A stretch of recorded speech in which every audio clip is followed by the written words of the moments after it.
Assalamualaikum warahmatullahi wabarakatuh. Hai teman-teman semua, perkenalkan nama saya Khofifatul Muwahidah, NIM 1750 dari kelas Ekonomi Islam R2. Di sini saya akan memaparkan sedikit materi tentang aspek pemasaran, aspek modal dan perilaku konsumen, aspek analisis, dan segmentasi pasar. Oke, tidak usah bertele-tele, langsung saja. Yang pertama ada aspek pemasaran. Apabila kita memahami tentang pemasaran bisnis, pastinya kita akan menghadapi aspek-aspek pemasaran. Sebab aspek pemasaran adalah hal-hal dasar yang memiliki koneksi antara satu dengan yang lainnya sehingga tidak bisa dipisahkan. Para pebisnis harus mengetahui 5 aspek penting dalam pemasaran. Yang pertama ada segmen pasar. Segmentasi pasar ini bertujuan dalam memberikan gambaran khusus terhadap perusahaan tentang produk yang harus dihasilkan yang sesuai dengan keadaan pasar. Yang kedua ada analisa pesaing bisnis.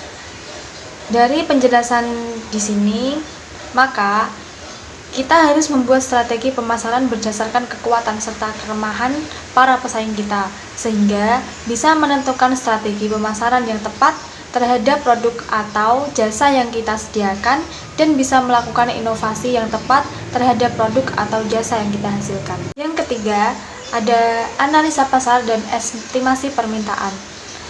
Yang mana hal ini bertujuan untuk menangkap peluang apa saja yang ada dan lebih mengembangkan usaha kita. Yang keempat, ada promosi penjualan. Dalam dunia marketing, promosi adalah sebuah kegiatan yang sangat penting untuk kita lakukan. Promosi dilakukan untuk menawarkan produk atau jasa yang disediakan kepada calon konsumen agar melakukan pembelian. Promosi ini dilakukan untuk memberikan informasi dan menarik sebuah peminat dan perhatian konsumen. Kita juga harus menggunakan sebuah kata-kata atau aksi yang persuasif yang menarik. Dengan contoh aspek pemasaran tersebut, tentu bisa membangun kepercayaan konsumen kita terhadap produk atau jasa yang kita sediakan. Yang kelima, ada spesifikasi produk dan diferensi. Produk merupakan hal yang bisa berupa barang atau jasa yang ditawarkan kepada konsumen, di mana barang atau jasa ini diharapkan dapat memenuhi apa yang konsumen butuhkan sekaligus memberikan kepuasan kepada mereka. Nah, spesifikasi produk yang dimaksud misalnya saja ada bentuknya secara fisik, apa mereknya, bagaimana produk tersebut dikemas, apakah disertai garansi atau tidak, dan sebagainya. Sebuah produk baru bisa kita kembangkan jika kita sudah mengetahui secara pasti apa keperluan dan kebutuhan pasarnya. Hal ini juga menjadikan bisnis kita berbeda karena mengikuti permintaan pasar. Karena pastinya kita ingin mendapatkan permintaan yang potensial dan kontinu dari pasar. Nah, jika sudah menemukan solusi tersebut, dua hal ini baru setelahnya kita menentukan hal-hal mengenai harga, distribusi, dan langkah-langkah mempromosikan produk tersebut. Aspek pemasaran tentu memiliki beberapa tujuan yang tentunya akan menguntungkan perusahaan kita, di antaranya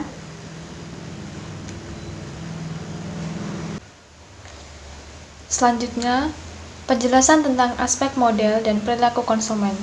Untuk menjelaskan teori perilaku konsumen, diperlukan model perilaku konsumen sehingga teori tersebut dapat dipahami secara menyeluruh. Biasanya, model-model perilaku konsumen digunakan untuk menyederhanakan gambaran aktivitas-aktivitas konsumen. Berikut merupakan penjelasan dan beberapa model perilaku konsumen. Yang pertama, ada Pavlovian model. Yang kedua, model input, proses, dan output model. Yang ketiga, model sosiologi. Setelah mengetahui aspek model perilaku konsumen, kita akan membahas tentang perilaku konsumen.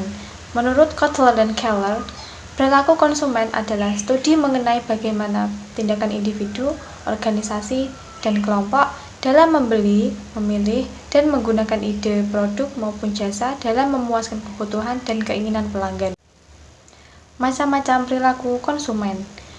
Perilaku konsumen dibagi menjadi dua macam, yakni perilaku konsumen yang bersifat rasional dan irasional. Perilaku konsumen rasional adalah tindakan perilaku konsumen dalam pembelian barang dan jasa yang mengutamakan aspek kebutuhan dan kepentingan. Ciri-ciri dari perilaku konsumen rasional meliputi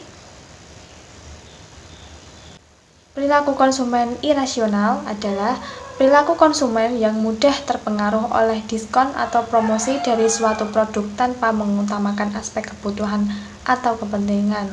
Ciri-ciri perilaku konsumen yang bersifat irasional adalah faktor-faktor yang mempengaruhi perilaku konsumen. Yang pertama ada faktor budaya, yang kedua ada faktor sosial, yang ketiga ada faktor personal, yang keempat ada faktor psikologis. Selanjutnya kita akan membahas aspek analisis pasar. Bagian penting dari setiap perencanaan bisnis adalah analisis pasar yang matang.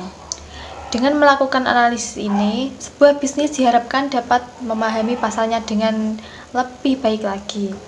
Analisis pasar adalah penilaian kualitatif dan kuantitatif dari suatu pasar. Ini melihat kondisi pasar lebih dalam lagi, baik dari segi volume, nilai, berbagai segmen pelanggan, dari pola pembelian mereka, persaingan, lingkungan ekonomi, serta hambatan untuk masuk ke pasar tersebut. Dalam membahas analisis pasar, apa sih yang harus dianalisis?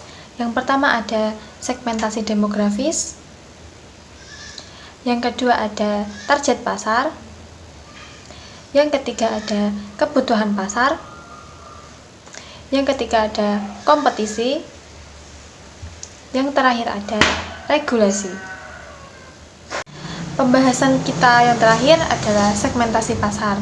Menurut Kotler dan Armstrong, segmentasi pasar adalah pembagian sebuah pasar ke dalam kelompok yang berbeda yang ditujukan untuk melakukan pemasaran sesuai karakteristik, kebutuhan, serta keinginannya masing-masing. Ada beberapa jenis-jenis segmentasi pasar, di antaranya segmentasi perilaku, segmentasi demografis, segmentasi psikografis, dan segmentasi geografis.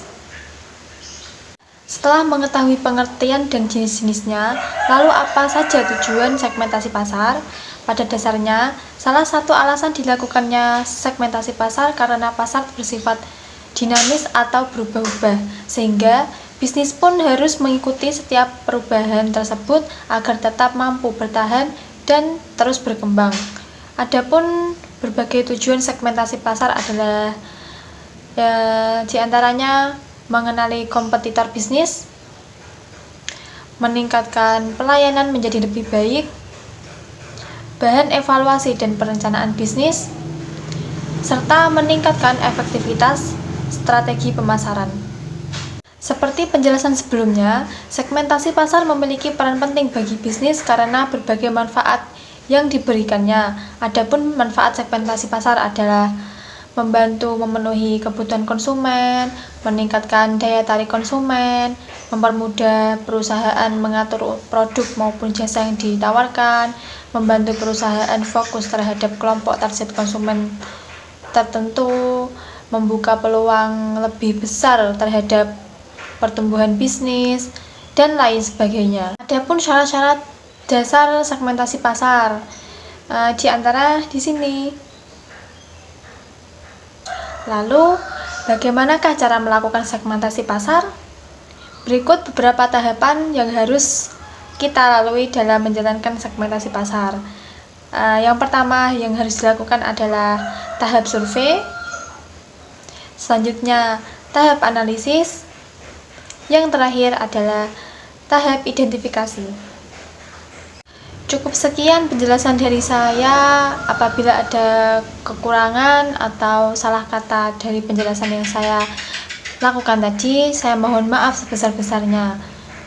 Wabillahi taufiq wal hidayah. Wassalamualaikum warahmatullahi wabarakatuh.